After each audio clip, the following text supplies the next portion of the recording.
திருக்கோவில் வாசலது திறக்கவில்லை, தெருக்கோடி பூஜை அது நடக்கவில்லை. தேவதையை காண்பதற்கு வழியும் இல்லை, தேன்மொழியை கேட்பதற்கு வகையும் இல்லை.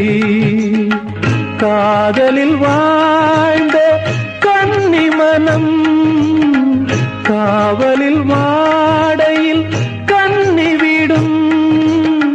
கூண்டுக்குள்ளே அலை மோதும் காதல் கிளி அவள் பாவம், கூண்டுக்குள்ளே அலை மோதும் காதல் கிளி அவள் பாவம், காதல் கிளி அவள் பாவம். காத்தே பூங்காத்தே என் கண்மணி அவளை கண்டால் நீயும் காதோரம் போய் சொல்லு.